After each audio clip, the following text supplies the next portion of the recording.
सवाल के साथ पहले की कल एक क्वेश्चन आया था अभिषेक शर्मा जी का, वो उनकी पर्ची में हुई तो वो चीज छूट गई थी, तो बाद में उन्होंने मुझे रिमाइंड किया कि सर जब कुछ चीजें ठीक नहीं हो रही हो जीवन में, जब चीजें अव्यवस्थित चल रही हो, आर्थिक हो या बाकी चीजें हो या काम वाली चीजें हो, ऐसे समय में अपने आप को मैनेज आपने कैसे किया? देखिए, मैं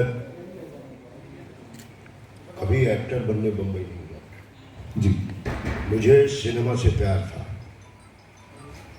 सिनेमा मेरे खून में था, मेरी सोच में था, मेरे हर चीज में सिनेमा था जी। तो मैं एक्टर तो कभी बनने गया ही नहीं था। मुझे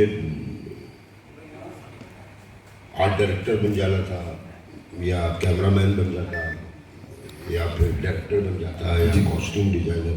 मुझे सिनेमा से जुड़ना था। तो जब मैं सिनेमा से जुड़ा तो लोगों को लगा नहीं यार तू एक्टर अच्छा है, उन्होंने डिसाइड किया। मैं एक्टिंग के पहले आर्ट डायरेक्टर भी, आर्ट डायरेक्शन जो एक पहलू है सिनेमा का जी, तो वो भी किया और लोगों को अच्छा भी लगा। किसी शूटिंग में एक्टिंग के लिए जाता था तो बैठा रहता था, तो हम लोग क्या एक बड़ा पॉपुलर सिनेमा में सेटिंग, तो मैं सेटिंग के नाम पे क्लास से खड़ा हो जाता था। मुझे लगता था मुझे बुला रहे हैं, नहीं सर वो सेटिंग वाले को बुला रहे हैं जो पीछे पर्दा लगाएगा या चादर बिछाएगा या कुछ करेगा। तो और जब हम बोलते हैं ना कि चीज़ें ठीक नहीं चल रही, क्या गड़बड़ है, तो खुद में झांक के देखना चाहिए यार। मुझे हमेशा लगता है एक दरवाज़ा बंद है तो किसी दूसरे रास्ते पर चलो, दूसरा दरवाज़ा तो खुला मिलेगा। ऊपर वाला हर दरवाज़ा ऐसे ही थोड़ी बंद करके आपको पैदा किया।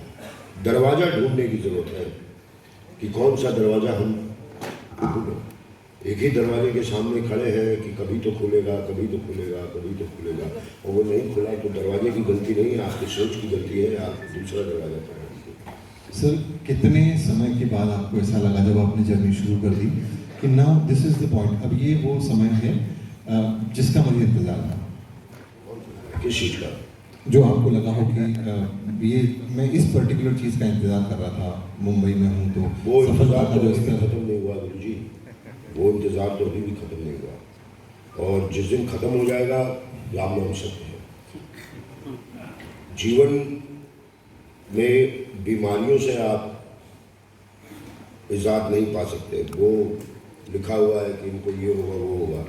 जीवन के आखिरी घड़ी तक जब भी मुझसे कोई सवाल पूछता है आज के यंगस्टर्स के लिए या युवाओं के लिए क्या कहते हैं आप, मैं युवा शब्द में बिलीव ही नहीं करता हूँ। जब तक आपकी सांस चल रही है, आपके पैर चल रहे हैं, आप अच्छा सोच रहे हैं, तब तक आप युवा हैं। बच्चन जी को अमिताभ बच्चन आज भी युवा हैं। उम्र और उससे कोई मतलब नहीं। एक सोच है कि उनको रोज काम करना, तो युवा है भाई, कर रहे हैं। तो वो इंतजार अभी भी खत्म नहीं हुआ है, अभी भी कुछ तलाश है, कुछ तलाश है, और तलाशते रहना चाहिए, जीते जी तलाशते रहना चाहिए। लास्ट मोमेंट तक, लास्ट मोमेंट पे जाके ये सब सवाल आते हैं कि आपने सफलता। एक फिल्म है मेरी, आज 1 साल हो गई उसको, कामयाब। कल काफ़ी 1-2 आर्टिकल पढ़ा मैंने कामयाब पे। कामयाबी होती क्या चीज़ है? कोई एक फिक्स डिपॉजिट नहीं है कामयाबी।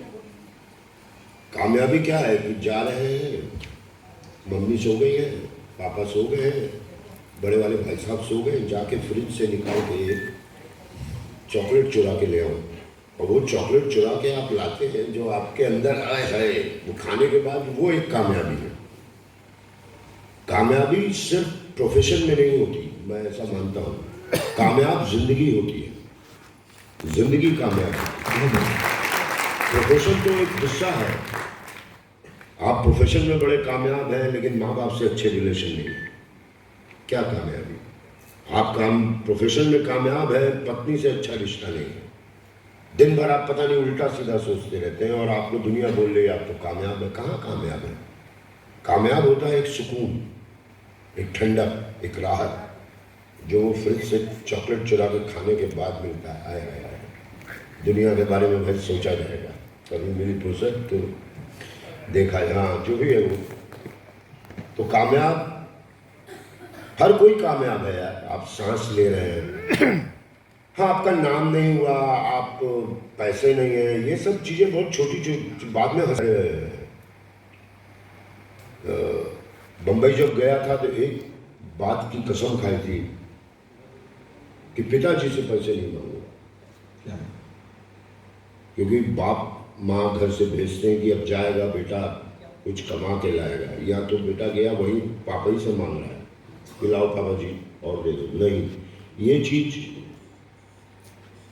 छोड़ दी थी मैंने कि नहीं मांगूंगा। लेकिन कभी कभी हार जाता था, नहीं होते थे पैसे, तो पापा जी जरा सा मकान का किराया नहीं दे पा रहा हूँ, वो एक बड़ी अच्छी बात कहते थे, देखो बेटा तुम 3 भाई 1 बहन हो, मैं तुम्हें अगर, और पैसे की वैल्यू होती थी उन दिनों, अब तो पता नहीं कोई भी, जब से ये कौन बनेगा करोड़पति आया है, पापा आप 2 करोड़ तो कमाते हो ना, अबे बेटा बोलना बड़ा आसान है, 2 करोड़ तो कमाते होगे। पैसे की वैल्यू उस समय पिताजी, मैं किसी इंटरव्यू में बोल रहा था कि 1000 रुपये उनको तनख्वाह मिलती थी, अच्छे पोस्ट पे थे वो, लेकिन उस समय 1000 रुपये बहुत होते थे, तो ला के वो रख देते थे। तो वो जो 1000 रुपये हम लोग उठाते थे ना सारे भाई, 1000 1000 1000 डागा ये ले, टक टक टक बिस्तरे पे 100 के नोट उड़ जाते थे, फिर कलेक्ट करो, फिर उतना पैसा मैं कभी नहीं कमा पाया, उस 1000 रुपये जैसा भार जो पापा जी का पैसा था वैसा कभी नहीं कमा पाया, और कभी कमा भी नहीं पाया। उस 1000 रुपये में 3 भाई, माता जी, पिताजी, कभी कभी दादी आ जाती थी तो कभी नानी आ जाती थी, सब चलता था, किसी चीज़ के लिए मना ही नहीं थी। लेकिन हमारे संस्कार में एक चीज़ दिया गया था, बेटा वो कहते नहीं जितना चादर है उतना ही पाँव फैलाना, तो चादर खुद महसूस करो, बाप के कमाई पे नहीं, पूत कपूत तो क्यों धन संचय, पूत सपूत तो क्यों धन संचय। तो एक चीज जिंदगी में ध्यान रखना गुरु की लाइफ में मेरी चादर इतनी बड़ी है, उससे ज्यादा पैर फैलाओगे तो मुसीबतें ही आएंगी, खुशी तो नहीं मिलेगी। तो अपने अपने चादर को जानो, उस हिसाब से जिंदगी में मुझे लोग प्यार करते हैं, अच्छा लगता है, ये मेरी किस्मत है।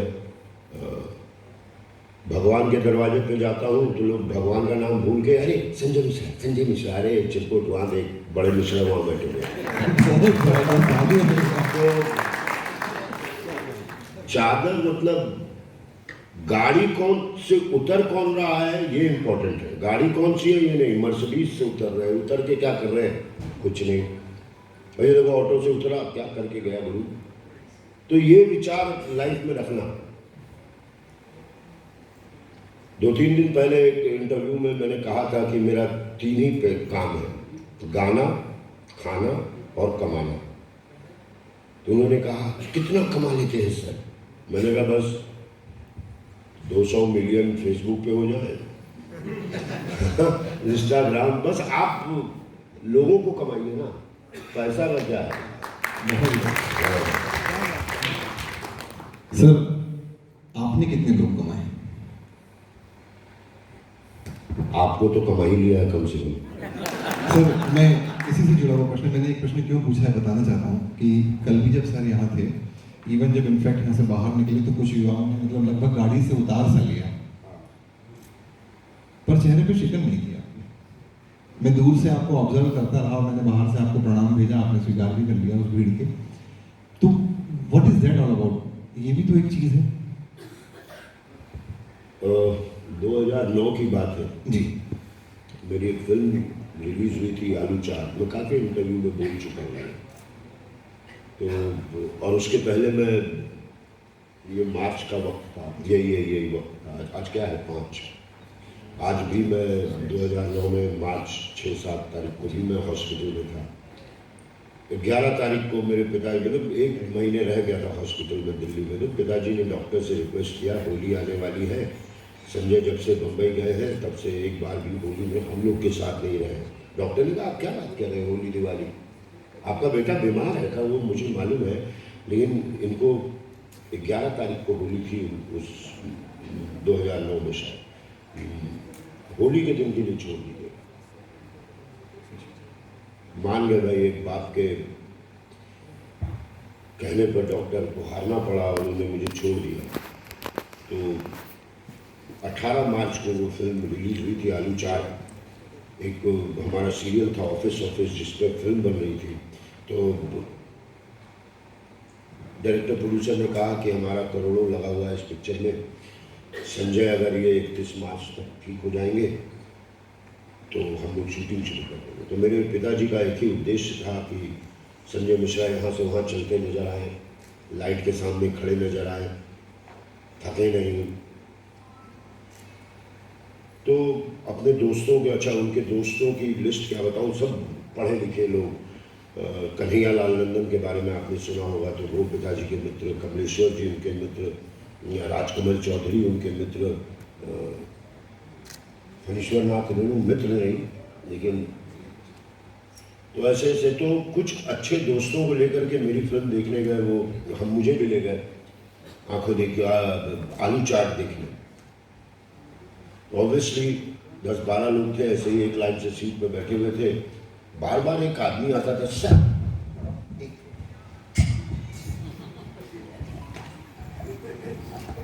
सर, हाँ ठीक है। सिक्योरिटी में था वो, एकाएक एक गन मेरे पास लाया, कहता सर ये आप मुझे गोली ऐसे मारते देखते। मैंने पता नहीं क्यों, और पिक्चर चल रही है, उनको ये भी नहीं है कि हाँ कि मतलब थोड़ा पिक्चर के बात कर ले। सर एक फोटो, गोली मारते हैं सर। धर्मेंद्र जी ने भी मेरे साथ ऐसे फोटो खिंचवाया, और थोड़ी बुरी गाली दी थी, क्योंकि एंटीबायोटिक बहुत पड़ चुका था मुझे। तो एंटीबायोटिक में एक चीज़ होता है, आप थोड़े इरिटेट होने लगते हो, बहुत सारा दवा। फिर हम सब लिफ्ट में थे, पिक्चर खत्म हो गई, पिताजी बगल में थे, उनके सारे दोस्त, मॉल में थोड़े बड़े बड़े लिफ्ट होते हैं, तो उनके सारे दोस्त। तो पिताजी ने चुपचाप धीमे से कहा, तुमको उसको गाली नहीं देनी चाहिए थी। हम कहा आपको क्या पता है, क्या पता है आपको, गाली नहीं देनी चाहिए थी। मुझसे बात कर रहा था, आप क्यों बोल रहे? हमने कभी पिताजी पे, हमारे यहाँ तो होता ही है पापा जी है, और पता नहीं किस ट्रिप में मैं आकर के पापा जी को ऐसा बोल गया। उन्होंने कहा था नहीं करना चाहिए था। और 18 और 24 मार्च को उनका देहांत हुआ था। तब से मैं कुतुब मीनार हो गया हूँ। मेरे साथ जिसको फोटो खिंचवाना है खिंचवा लो, जो करना है करना। तो भी जो सामने खिंचवाने वाला भी बंदा है वो कब से आस लगाए बैठा होगा कि मैं मिलूंगा उनसे और एक फोटो खिंचवा लूंगा, एक कंधे पे हाथ रखने को बोल दूंगा। तो मैं नॉर्मल हो गया, कुतुब मीनार हो गया। जिसको खिंचवाना है फोटो खिंचवाओ, तुमको खुशी मिल रही है। और ये एक्टर बनना, बड़ी कलाकार बनना बड़ा ब्लेस्ड काम है। आप भीमसेन जोशी के भजनों से कभी कभी शुरुआत करते हैं, जो आज हमारे बीच नहीं है, लेकिन हम उनके भजनों को अभी भी अमर है, वो अमर है। हिंदी सिनेमा में एक गाना मनोज कुमार ने दिया था, ओम जय जगदीश शहरे। आज चाहे शनि की आरती हो, दुर्गा की आरती हो, लक्ष्मी की आरती हो, धुन वही है। सिनेमा का बहुत बड़ा योगदान है हिंदू धर्म का। देखिए, आप देखिए, उसके बाद से कितने भी भैरवनाथ का आरती हो तो वो भी ये हमारे घरों का नेशनल एंथम हो गया। हमारे घरों का नेशनल एंथम है। तो आपकी चीजों से ब्लेस्ड होते हैं। उसी दौरान अस्पताल में मेरे बगल वाले कमरे में एक महिला थी, बहुत चिल्लाती थी, वो बहुत चिल्लाती थी रात भर। और अगर आप उनको सुन रहे हैं तो डर लगता था कि ये किस चीज़ से जूझ रही है मैडम। तो मालूम चला उन्होंने लीवर ट्रांसप्लांट करवाया था कहीं, जो खराब हो गया, उनका वापस ठीक से नहीं कुछ हुआ, तो उनको बहुत पेन होता था। तो पिताजी ने एक छड़ी दे रखी थी मुझे कि बेटा यहाँ से वहाँ अस्पताल में खाली रहता है, तुम घूमो। तो मैं घूमता रहता था। तो एक सज्जन आए मेरे पास कि आप संजय मिश्रा हैं? मैंने कहा जी। और मैं बिल्कुल अलग हो गया था, 1 महीने अस्पताल में। जी मैं संजय, बोलिए। मैं डीन हूँ बनारस हिंदू यूनिवर्सिटी मेडिकल, कुछ ऐसा उसमें। और मेरी पत्नी है। अच्छा, मैंने कहा अच्छा वो जिनका लीवर का है? हाँ हाँ हाँ वही। जब से उनको पता चला है आप उनके बगल वाले कमरे में आप एडमिट हैं, वो बड़ी खुश हुई। उन्होंने क्यों खुश हुई यार, मैं एडमिट हूँ इसलिए? तो नहीं, तो कृपया आप उनसे मिल सकते हैं। सर जी वो लम्हा थोड़ी सांवली थी वो, उनके 2 बड़े बेटे दोनों मेडिकल में, हस्बैंड डीन, थोड़ी सांवली थी और लीवर के वजह से वो पीली पड़ गई। तो किसी ने उनको कहा कि देखो, उनके हस्बैंड ने कहा देखो कौन आया है। मैं खड़ा था, वो पलटी, उनके चेहरे पे एक मुस्कुराहट थी, मेरे आंखों में आंसू था, मेरे पैर कांप रहे थे कि यार आपको देख के एक मरता हुआ आदमी मुस्कुरा रहा है। क्या बात है, क्या बात है। ये चीज़ आप चाहे पॉलिटिक्स में आ जाएं, चाहे किसी भी चीज़ में आ जाएं, ये कलाकार को ही नसीब है कि आपको देख के कोई बड़े प्यार से रहो। मुझे उस दिन Oscar, Padmashri, national award, Filmfare, जितने भी अवार्ड है सब मिल गए। मैंने कहा मेरे जेब में एक साईं बाबा की भभूति का पैकेट था, तो मैंने कहा मैं तो ठीक हो गया, ये भभूति पता नहीं बाबा ने आपके लिए भेजी है, पता नहीं वो जिंदा है नहीं है, लेकिन मरते मरते वो मुस्कुराई थी मुझे देख के। सर आपकी जो ये कमाई होती है, शायद यही कमाई होती है। बिल्कुल सर, बिल्कुल यही कमाई है। बिकॉज इतने वर्षों की जो आपके लगातार आपने एफर्ट किया, उसके बाद जो आज अपने आपको जो बनाया, उससे अगर वाकई लोगों को खुशी मिल रही। सर एक प्रश्न इससे जुड़ा हुआ था, तनाव प्रबंधन में अमूमन ये बोला जाता है कि ये कर लो, वो कर लो, ऐसी सांसें लो, वैसी सांसें लो, मगर मैंने जो पुस्तकों में पढ़ा उसमें एक बात निकल के ये आई कि अपने आप से हम पूछें कि हमारे परिवार में कम्युनिकेशन का स्तर क्या है। अगर 100% के स्केल पे चेक करें तो एवरीबडी, हर घर का सदस्य को आप सोचते जाएं और देखें कि मेरा कम्युनिकेशन का कितना टाइट है, मेरा कम्युनिकेशन, ज़्यादा बात हो रही है, बात नहीं है। And this is the biggest solution for stress management. Sir आपका आपके डैडी जी के साथ जो एक बॉन्डिंग थी, थोड़ा सा उसके बारे में शेयर करें। एक शाहिद कपूर एक्टर है, उनके पिता हैं पंकज कपूर। तो हम लोग जब ऑफिस कर रहे थे तो उसको शायद कोको कोला का ऐड मिला था, पहला ऐड किया था उसने शाहिद कपूर ने। और पंकज जी को देख के हम लोग बड़े प्रभावित हो जाते थे, अरे यार बताओ बेटा ऐड कर रहा हो। उनके गर्व से फूले रहते थे कि मेरा बेटा है। तो हर पिता, नॉर्मल फादर को बहुत उम्मीद रहती है अपने बड़े बेटे से। मैं एक बात के लिए महाकाल को बड़ा धन्यवाद कहूंगा कि जो जो मेरे पिताजी ने अपने लिए सोचा था वो सब मुझे मिला। क्या बात है दोस्तों,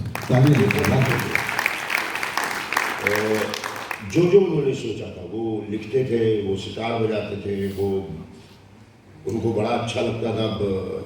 जैसे आप लोग यहाँ सब लोग आयोजन किए, जब वो यंग थे तो भोजपुरी सिनेमा का एक स्तर होता था उसी में, वो उस तरह के प्रोग्राम आयोजन करते थे। बिहार में, पटना में जो भी कलाकार, चाहे वो रविशंकर हो या गोदई महाराज हो, प्रसाद चौरसिया हो, जो भी संगीत के लोग आते थे उनका वो प्रोग्राम अरेंज करवाते थे। तो इन चीज़ों में उनको शुरू से इंटरेस्ट रहा था। मुझसे तो बिल्कुल नाउम्मीद हो चुके थे वो, क्योंकि स्कूल से भी आता था, मिश्रा जी ये लड़का इतना अच्छा है लेकिन 10 में 3 लाता है। मैं भी हाथ खड़े कर चुका था।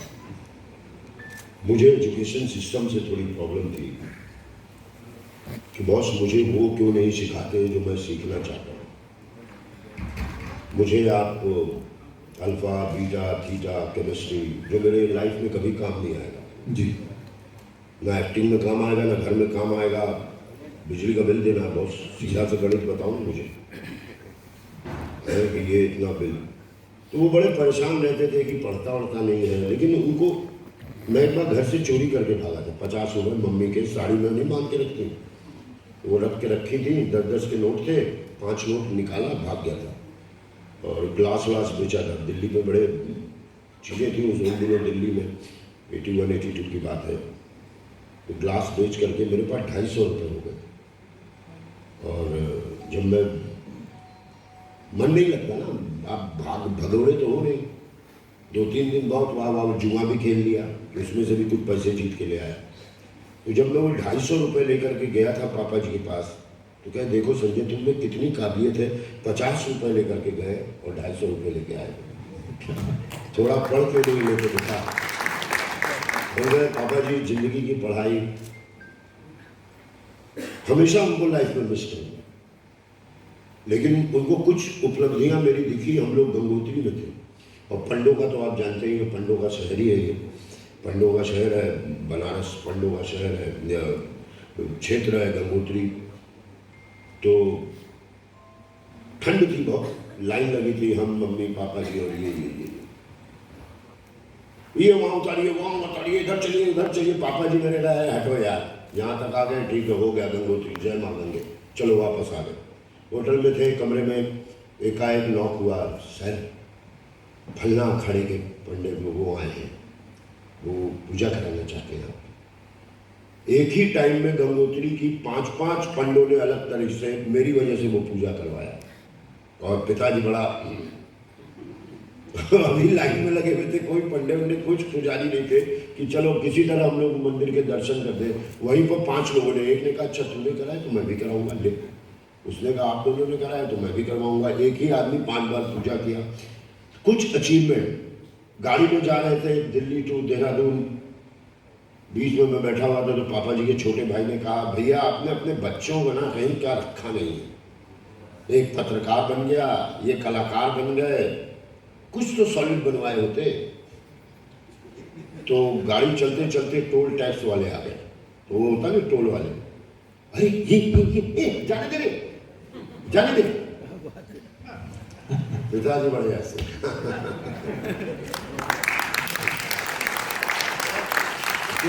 तो ये सब जो उनको मिला ना छोटा छोटा वो थोड़ी, लेकिन आज वो होते तो उनको बहुत मजा आ रहा होता। महाकाल में मैं उनको दर्शन करा था, वो आके जा भी चुके हैं। उज्जैन के काफ़ी सारे दोस्त भी थे उनके, तो उनको मज़ा आता। क्या बताएं बाप बेटे की बॉन्डिंग में यार कुछ होता है। जी सर। सर अनुमति दे तो एक आपने जो बात बोली उसका एक छोटा सा उदाहरण शेयर करना चाहता हूँ कि ब्रिटिशर्स लोग हमेशा बहुत प्लांट माने जाते रहे। वो जब यहाँ आए थे तो कई सालों की तैयारी से आए थे। आप नेट पे देखेंगे तो 2 फरवरी 1835 का लॉर्ड मैकाले का एक लेटर है जो ब्रिटिश पार्लियामेंट को लिखा गया था। उसमें लिखा गया था, I have traveled across the length and breadth of India and I have not found anybody who is a beggar, who is a thief. मैंने भारत को ऊपर से नीचे और दाएं से बाएं पूरा घुमा दीक्षित सर, और उसमें लिखा था कि मुझे कोई एक बंदा चोर नहीं मिला, एक बंदा ऐसा नहीं मिला जो भिखारी हो। और नीचे उसने एक लाइन लिखी थी, अगर उसका तार्किक अर्थ निकालें तो उसमें लिखा था, we could never conquer this country. मतलब होता है कि लड़ के नहीं जी सकते। और अगर आप नोटिस करें तो फूट डालो और राज करो जो नीति है ये 1857 के बाद से इम्प्लीमेंट हुई है। शुरू से ब्रिटिशर्स ने ये प्लान यहाँ पर नहीं रखा था। लॉर्ड मैकाले ने 1836 में अपनी शिक्षा नीति यहाँ लॉन्च की थी, और जब वो शिक्षा नीति लॉन्च की थी तो सबसे बड़ी चीज़ उन्होंने क्या करी थी, मैं आपको बताता हूँ कि सारी प्रैक्टिकल एजुकेशन को उन्होंने थियोरेटिकल एजुकेशन में सर कन्वर्ट कर दिया, और प्रैक्टिकल के सेपरेट पीरियड्स हमारे जीवन में आते रहते। एंड ये तो वही हुआ कि ऑनलाइन स्विमिंग की आपने 6 दिनों क्लास करी या 1 महीने क्लास करी, उसके बाद आपको सर्टिफिकेट मिल गया। और फिर जब बाल्टी से नहा रहे हैं, हाँ, और जब शिप्रा में धक्का दिया गया तो फिर सीधे, क्योंकि 90% आपने डिप्लोमा किया था। सर आपने बहुत कमाल की बात बोली। सर एक और प्रश्न उसी से जुड़ा हुआ है, मैं आना चाहता हूँ उसकी तरफ, और वो प्रश्न ये है कि आप अपना जो परिवार है, अब आपकी जो फैमिली है, उसके टाइम को, बिकॉज आप बहुत बिजी भी रहते होंगे, तो वो कैसे कंपनसेट करते हैं आप उन चीज़ों को? कभी कभी बड़ा गिल्ट फील होता है। मेरी 2 छोटी छोटी बच्चियां हैं, 10-11 साल की पल है और 7 साल की लम्हा, 2 बच्चियां हैं। कभी कभी बड़ा गिल्ट फील होता है यार कि उनको कोई भी चीज़ चाहिए होता है ना, जो मम्मा मम्मा, कभी पापा नहीं। तो पापा ने वो आईपैड दे रखा है बड़ी वाली को, बस उसका सिर्फ एक मकसद है, पापा अपना उसमें होता है ना अंगूठे से हाँ ओपन करते हैं पापा, बस इतने ही। बाकी कोई शॉपिंग हो वो मम्मा कराएंगी क्योंकि पापा के बाद। तो बड़ा गिल्ट फील होता है कि यार मैं अपने बच्चों को वक्त क्यों नहीं दे पाता हूँ। फिर कभी कभी सोचता हूँ अगर यही गिल्ट फील करूँगा, बच्चों को वक्त नहीं दे पाता हूँ, जब सारा वक्त उनको ही देने लगूंगा तो उनके लिए मैं कर क्या पाऊँगा। तो ये सोच करके थोड़ा एक बिल्कुल सही बात है सर जी। इसी प्रश्न से जुड़ा हुआ एक प्रश्न है, बिकॉज कल भी एक व्यक्ति ने लिखा था वो प्रश्न, मैं अभी उसमें पूछता हूँ कि सर आपने एनएसडी से थिएटर किया और फिल्में कर रहे हैं, बाकी व्यवसायिक कारण को अगर छोड़ दिया जाए तो मन से वाकई आप क्या एंजॉय करते हैं, थिएटर या फिल्म? थिएटर या फिल्म? हाँ। छोटा था तो सोचा था बिस्मिल्लाह खां बनूंगा, शहनाई बजाऊंगा। एक रस होता है थिएटर में, बोलते हैं ना कि एक आदमी यहाँ पे रो रहा है तो इतने सारे लोगों को रुला देता है। एक बढ़िया म्यूजिक बजा रहा है कोई तो इतने सारे लोगों को मंत्रमुग्ध कर देता है। तो ऐसा ही कुछ करने का मन था मेरा कि मैं कुछ करूं तो लोग देखें। उसमें दो ही चीज़ें थी, दो तीन चीज़ें थी। तबला बजाऊंगा मैं, किशन महाराज बनूंगा। लेकिन किशन महाराज बनना इतना आसान काम नहीं है। इसमें धाते टे धातु न तुम न तुम धातु न गलत हो गया, धाते टे धातु गलत हो गया, भाई धाते टे। अब ये याद करूं कि मुनि मुनि मुनि व्याम याद करूं? छोड़ो यार, म्यूजिशियन तो नहीं बन पाऊंगा। हाँ, बहुत रियाज है भाई साहब और बहुत मेहनत है। फिर क्या करूं? लोगों के बीच में आना है, या तो पॉलिटिक्स ज्वाइन कर लूं या फिर सिनेमा, तो एक्टिंग। तो अच्छा लग रहा है, लोग मुझे सुन रहे हैं, जूता नहीं मार रहे हैं, टमाटर नहीं फेंक रहे हैं। यही करना चाहता था गुरु जी। हाँ। सर मगर आपने ऐसा तबला बजाया और ऐसी शहनाई बजाई कि ना आपको तबले की जरूरत है ना शहनाई की, फिर भी सारी ऑडियंस आपको बैठ के सुन रही है।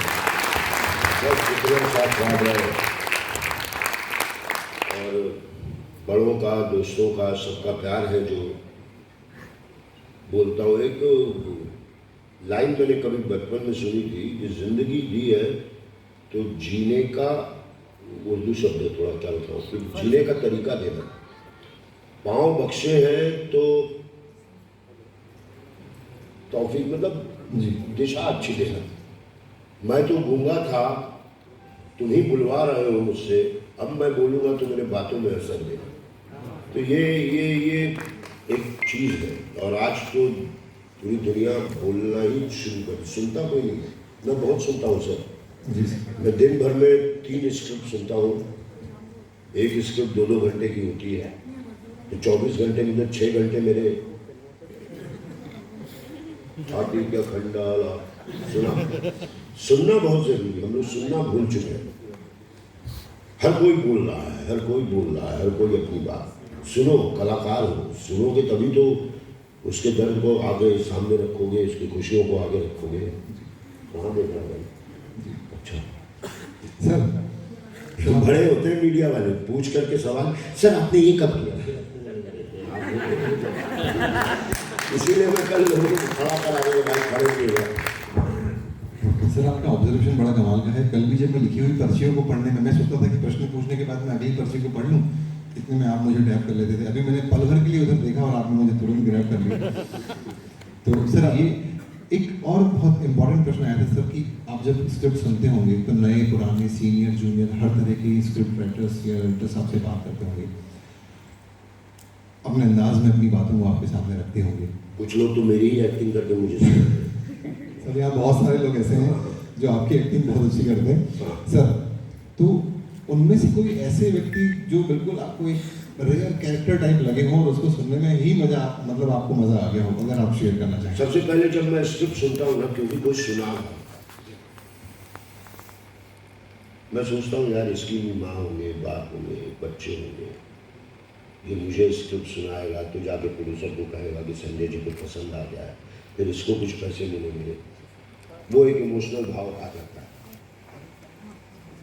एक बार बड़ी मुश्किल से, टाइम नहीं मिलता ना स्क्रिप्ट सुनने का, शूटिंग में आप सुन नहीं सकते। स्क्रिप्ट सुनने के लिए एक अच्छा होता है, नहा धोआ के बैठ गए, गुरु जी बताओ क्या कहानी है।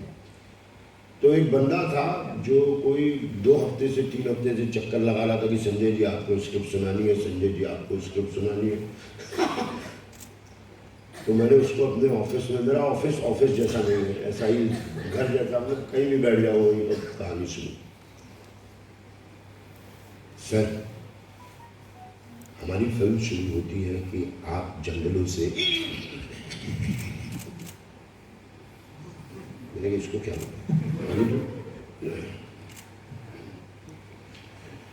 जंगलों से निकल करके रास्ते पे आते हैं और बस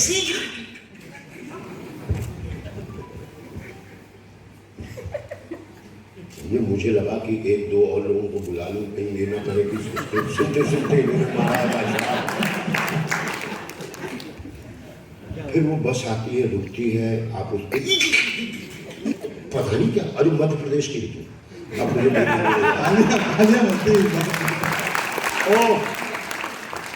मेरी हालत खराब हो गई यार। मैंने कहा इसको सुनूं या इसको देखूं या।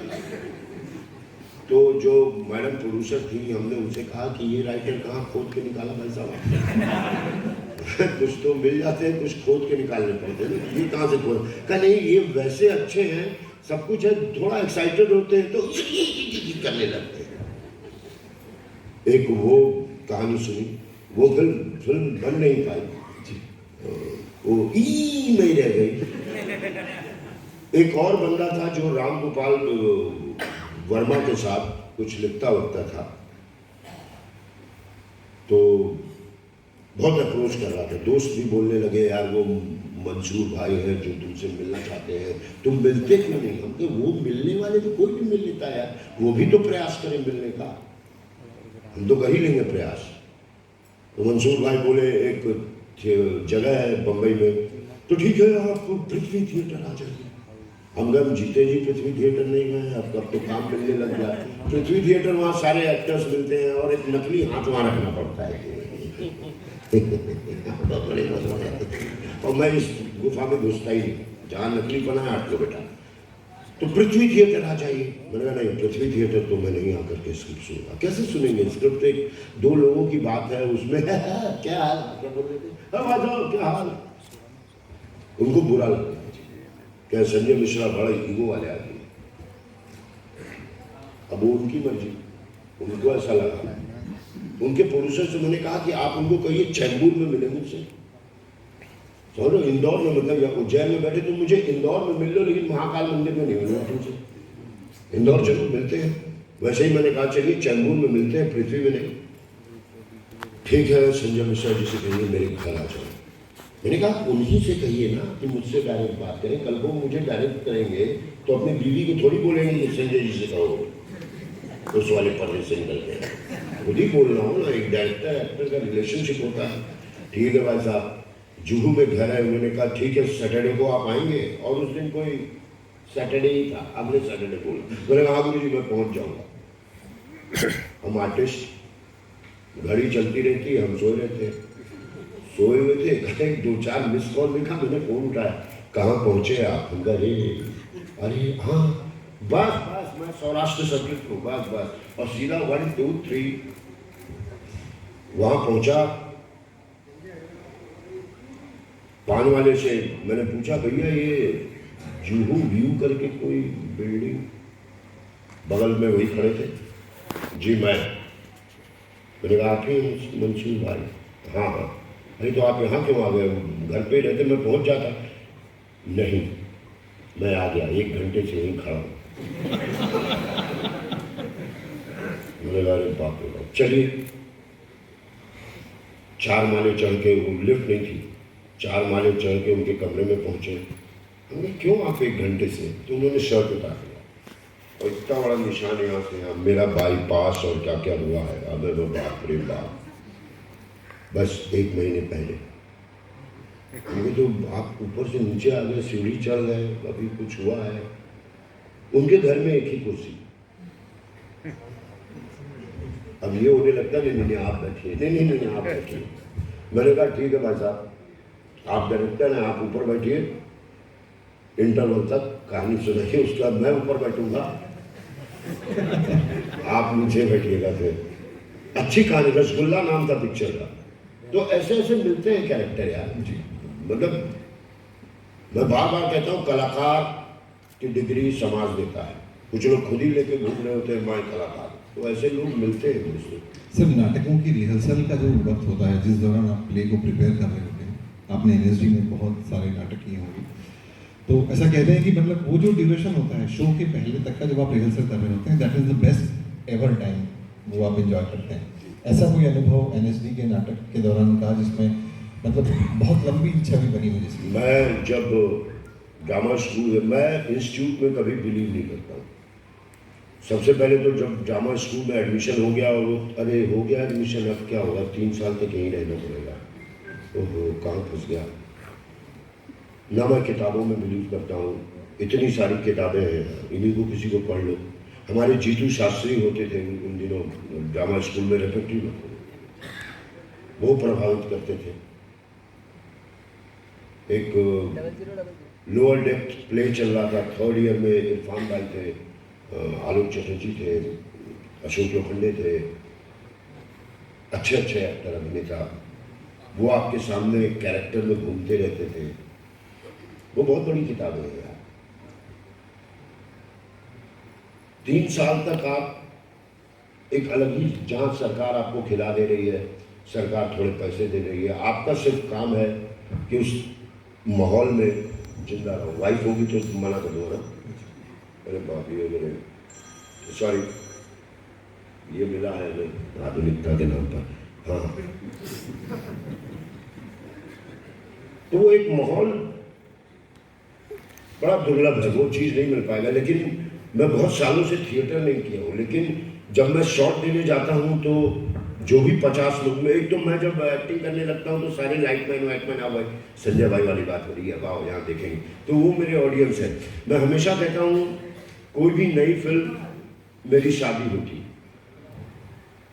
चाहे तो मैं दुल्हन होता हूँ या दूल्हा होता हूँ, जो भी होता हूँ, एक प्रोड्यूसर होता, एक डायरेक्टर होता है जो कहता है कि मैं अपने बेटे से आपकी शादी कराना चाहता हूँ, तो ना डायरेक्टर है, ठीक है भैया शादी का डेट कब होगा, तो सर 11 मार्च से 22 अप्रैल तक आपकी शादी होगी। अच्छा भैया, फिर दहेज वहेज क्या मिलेगा भाई साहब, कुछ मिलेगा कि नहीं मिलेगा?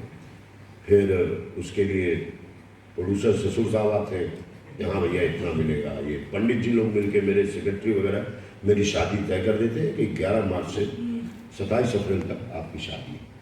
अब ठीक, अभी मैं दूसरे का दूल्हा बनाऊँ या दुल्हन बनाऊँ आगे।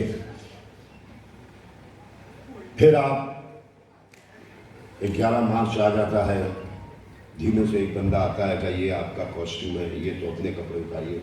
ये पैंट मैं पिछले 10 साल से पहन रहा हूँ, क्योंकि हम एक्टर अपना कपड़ा पहनते ही नहीं तो बहुत लंबा चलता है ये। तो क्या बात।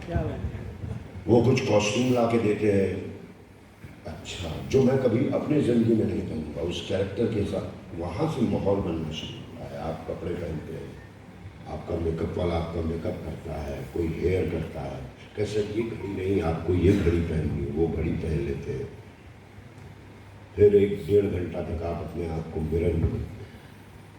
फिर उस सेट पे जाते हैं जहाँ आपका घर बनाया गया है या आपका ऑफिस बनाया गया है या जेल बनाया गया, वहाँ जाते हैं। उसमें जीने का मजा ही है, वो थिएटर वाले को मजा देता है। सर ऐसे कोई व्यक्ति जो शायद कमर्शियली इतने हिट ना हुए हों या सफल ना हुए हों, मगर थिएटर से बिलोंग करते हो और आप मन से उनकी इज्जत करते हो, मन से रिस्पेक्ट करते हो? बैठे हैं सामने, तालियां बजा दो भैया जोरदार। आदरणीय जीतू शास्त्री।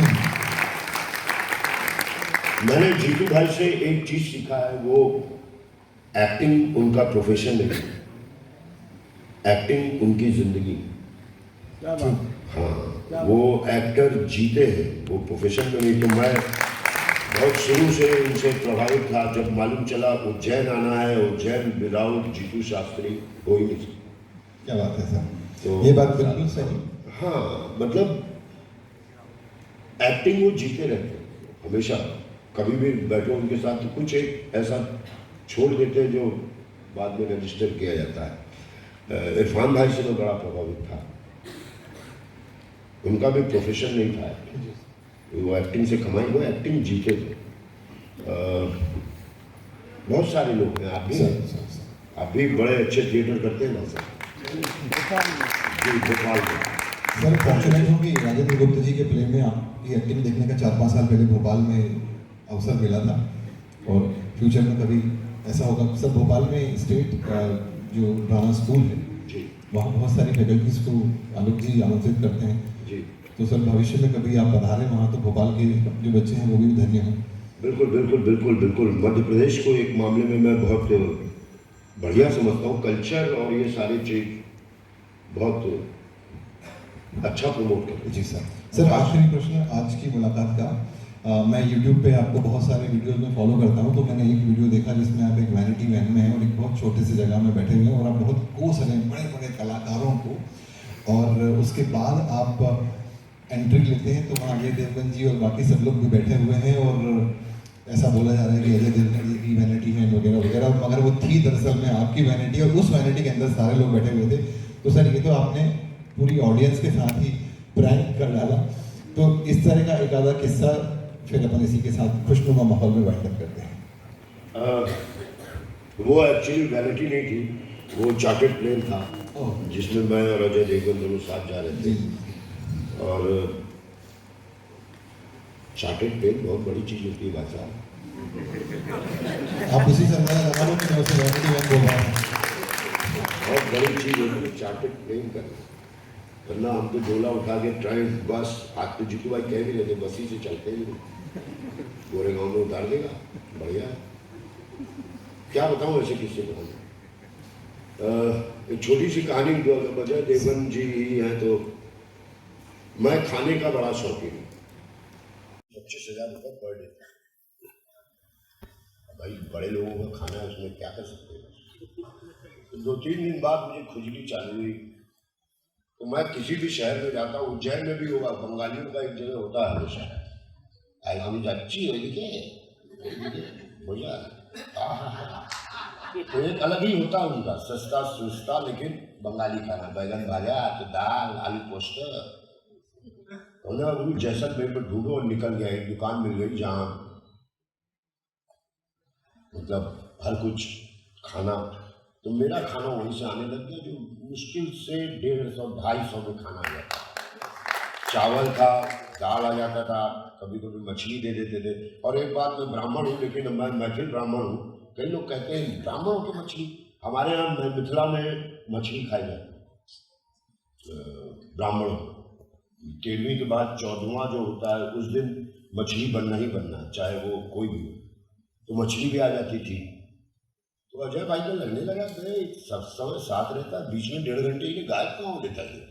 अबे तू कहाँ जाता है? मेरे खाना खाने। क्यों हम खराब खाते हैं क्या? हम मेरा वाला खा के देखो। अगले दिन से उनका भी खाना 250 में निपटने लग गया। मिलन लुथुरिया का भी, हीरोइन का भी, इमरान हाशमी का भी, वो थोड़े अलग थे। अजय भाई देहाती आदमी, लाओ लाओ। अरे प्रोडक्शन वाला जो खुश हुआ मालिक,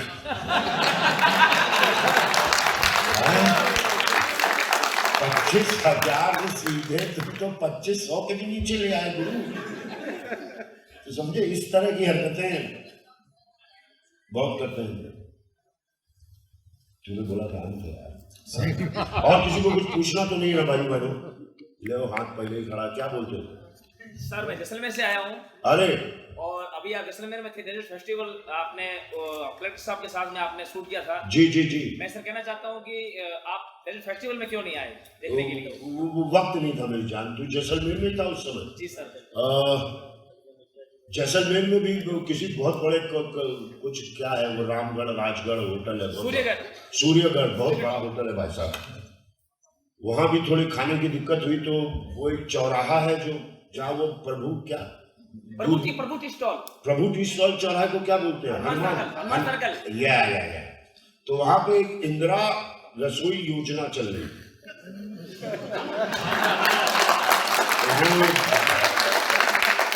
₹8 में वो खाना खिलाता था। मैंने कहा कुछ तो होगा गुरु इस खाने में।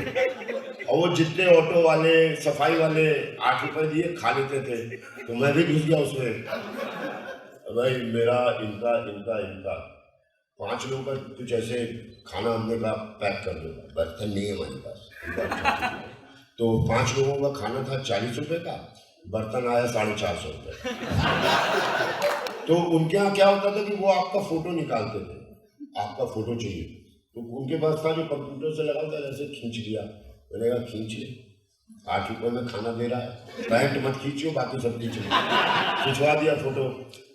अरे वो अगले दिन वो कलेक्टर साहब का फोन आया कि आप इंदिरा उसमें खाए थे, और वो एक अजीब सा था, रात में इंदिरा की लाइट हट जाती थी, खाली रसोई योजना दिखा रहता था पता नहीं क्यों होता था, वो लाइट हट जाती थी, हटा दी गई थी रसोई योजना। तो याद आया जैसलमेर आप लोग भी जाइएगा कभी तो वो हनुमान चौराहा, वो मंदिर बड़ी सिद्ध जगह है, और वहाँ पर एक प्रभु दूध वाला या चाय वाला, प्रभु टी स्टॉल, खाली पेट मत पीना, गर्म दूध देता है, एसिडिटी हो जाएगी, लेकिन बहुत सही है। जियो जैसलमेर, जिंदाबाद। दोस्तों ये बात जबरदस्त तालियां, thank you so very much Sanjay ji. इस साल के उज्जैनी शॉर्ट फिल्म फेस्टिवल में ये मेरा आज आखिरी दिन है। बड़ा अच्छा लगा, बड़े प्यार से आप लोगों ने सुना, हमने एक दूसरे से बहुत सारी बातें शेयर की। जय महाकाल बोलूं? बिल्कुल, जय महाकाल। अलविदा।